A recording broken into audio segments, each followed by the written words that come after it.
Don't forget to like and subscribe. It's Countryman again. Just I lick you with some wisdom, and I lick you with some knowledge. You gotta take inside your brain.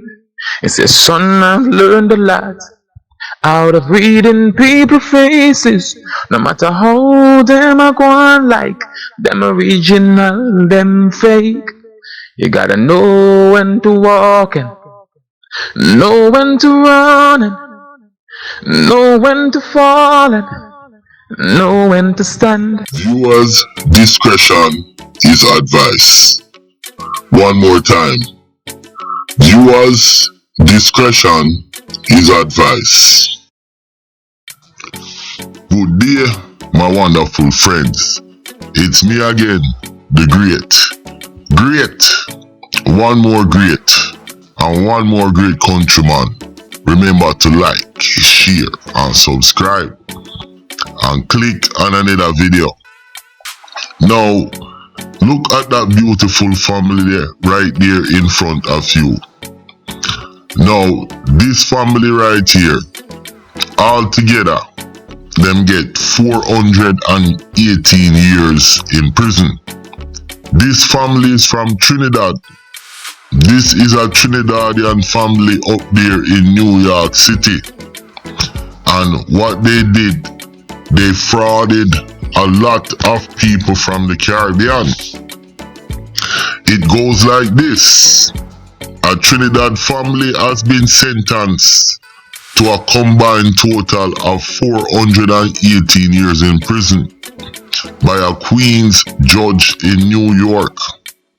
Now, they got sentenced for scamming 19 Caribbean immigrants out of $1.8 million.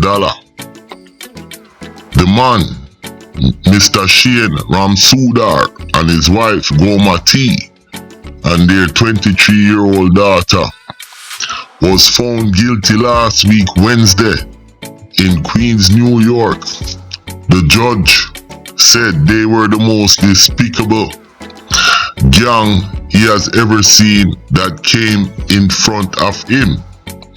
He said if they were in their own country and paraded and strutted around in front of your own people in their country after frauding them, you would have been hacked to death.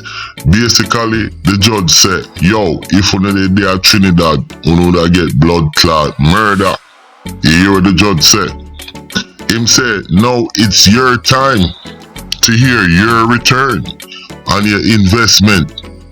Now the man, Ramsudar, him get 235 years in prison. Let me repeat it. 235 years in prison. The wife, she was handed 153 years in prison. And the daughter, the judge gave the daughter 30 years. Altogether, 418 years. The whole family went to prison. Now, the prosecutor, she said that Ramsudar, he targeted vulnerable Caribbean immigrants by falsely claiming he could remove them from terror watch lists, prevent deportation, or secure green cards for them. He also convinced some victims that he could obtain affordable housing on their behalf. The assistant district attorney, she said they stole from their own people who was afraid to report them because they were terrified to get deported back home to nobody and no one. The judge said one of the victims is a man suffering from multiple sclerosis. He was scammed out of 43,000 US by falsely telling him that he would be deported. prosecutors said they had lavish cars, expensive handbags, even a Yorkie dog for $2,700. Now, the reason why I did this, I want to show the difference between laws in America, Canada, England, and how law is administered. Compare to the Caribbean. You understand?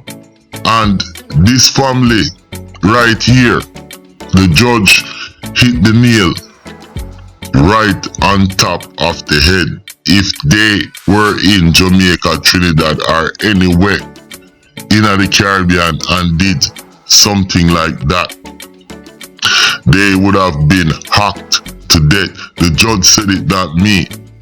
And this goes to show that foreign is not a bed of roses.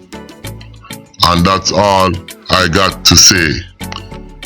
One more thing before I go. It also shows how we operate within the Caribbean community, because this couple or this family is not unique. That's actually a normal thing in the Caribbean community. People always selling something to people who don't have certain things, and that's how the Caribbean community operate. Listen, my name is Countryman. Don't forget to like and subscribe.